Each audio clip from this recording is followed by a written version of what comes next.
YouTube वाले star teachers जिनको कुछ जानना ना कौड़ी।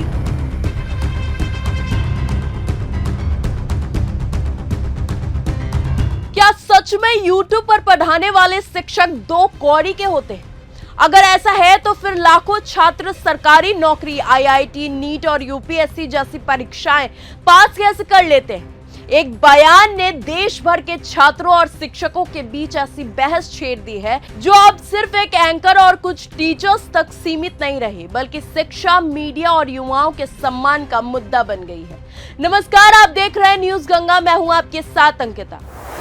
आज मैं बात कर रही हूं उस विवाद की जिसने सोशल मीडिया से लेकर एजुकेशन जगत तक हलचल मचा दी है।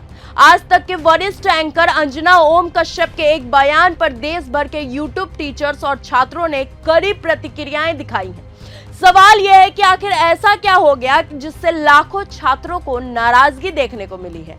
पूरा मामला क्या है, आइए जानते हैं। दरअसल हाल ही में अंजना ओम कश्यप ने एक कार्यक्रम के दौरान YouTube टीचर्स को लेकर टिप्पणी की। आरोप है कि उन्होंने कहा कि आजकल दो कौड़ी के लोग भी YouTube पर पढ़ा रहे हैं और खुद को शिक्षक बता रहे हैं। YouTube वाले स्टार टीचर्स जिनको कुछ जानना ना कौड़ी, कभी ब्लैक बोर्ड लेकर कुछ एक्सप्लेनर बनाते हैं, खाली व्यूज बटोरते हैं, उटपटांग ग्रैब्स लिखते हैं और उसके बाद से अपने आप को इतना महारथी समझने लगते हैं कि कुछ लोग उनको फॉलो करने लगते हैं उनके तमाशे की वजह से, और फिर वो जाकर जहां पर जो आता है वो बोलते हैं और उसके दम पर फिर वो पैसे वसूलते हैं। बयान सामने आते ही सोशल मीडिया पर प्रतिक्रियाओं की बाढ़ आ गई। कई छात्रों ने इसे उन शिक्षकों का अपमान बताया जिन्होंने कम फीस या बिल्कुल मुफ्त में शिक्षा उपलब्ध कराई है।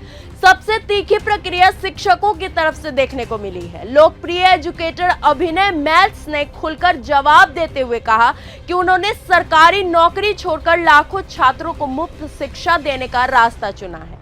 उन्होंने सवाल उठाया कि अगर YouTube टीचर्स को कुछ नहीं आता तो फिर लाखों छात्र प्रतियोगी परीक्षाओं में सफलता कैसे हासिल कर लेते हैं। अभिनय मैथ्स ने यह भी कहा कि कोरोना काल में जब स्कूल और कॉलेज बंद थे तब ऑनलाइन शिक्षकों ने ही करोड़ों छात्रों तक पढ़ाई पहुंचाई थी। मैं अपनी बात करूं तो 5 बार सरकारी नौकरी निकाल के YouTube पे फ्री पढ़ाने निकले थे, और आज भी अभिनय मैथ्स ऐप खोल के देख लीजिएगा, किसी कोर्स का कोई प्राइस नहीं है। देख लीजिएगा खोल के, हमने शिक्षा को फ्री बनाया और तमाम ऐसे शिक्षक थे जिन्होंने शिक्षा को अफोर्डेबल बनाया। कि अगर YouTube टीचर्स को कुछ नहीं आता तो जो लाखों बच्चे JEE, NEET, SSC, bank, railway, UPSC, JEE, NEET और अन्य परीक्षाएं निकाल रहे हैं, उन्हें पढ़ा कौन रहा है? चाचा तुम्हारे। उनके मुताबिक डिजिटल शिक्षा ने गांव और छोटे शहरों के छात्रों को भी बड़े सपने देखने और उन्हें पूरा करने का मौका दिया। ये विवाद यही नहीं रुका है, कई अन्य शिक्षकों ने भी अंजना ओम कश्यप को खुली बहस की चुनौती दे डाली है। उनका कहना है कि किसी शिक्षक की योग्यता उनके प्लेटफॉर्म से नहीं बल्कि उनके काम और छात्रों के परिणाम से तय होता है।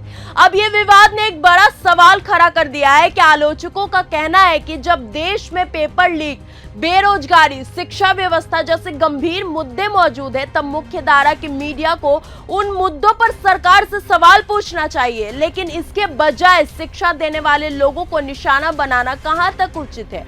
दूसरी तरफ कुछ लोगों का मानना यह भी है कि डिजिटल प्लेटफॉर्म पर कंटेंट की गुणवत्ता पर चर्चा होना भी जरूरी है और हर ऑनलाइन शिक्षक को विशेषज्ञ मान लेना भी सही नहीं होगा। लेकिन एक बात तो इससे साफ है कि आज का दौर बदल चुका है। शिक्षा अब सिर्फ क्लासरूम तक सीमित नहीं रही है, बल्कि YouTube और डिजिटल प्लेटफॉर्म ने लाखों छात्रों के लिए नए अवसर पैदा किए हैं। ऐसे में इस विवाद ने सिर्फ एक बयान नहीं बल्कि शिक्षा के बदलते स्वरूप और सम्मान की भी सोच पर बहस छेड़ दी है। अब सवाल आपसे है कि क्या अंजना ओम कश्यप का बयान उचित था या फिर यह उन लाखों शिक्षकों और छात्रों का अपमान है जो डिजिटल शिक्षा पर भरोसा करते हैं। अपनी राय खुलकर हमें कमेंट बॉक्स में जरूर बताइएगा। अगर आपको यह हमारा वीडियो पसंद आया हो तो इसे लाइक और शेयर करना बिल्कुल ना भूलें। साथ ही हमारे चैनल न्यूज गंगा को सब्सक्राइब और फॉलो जरूर करें ताकि देश और दुनिया की हर बड़ी खबर आप तक सबसे पहले पहुंचे।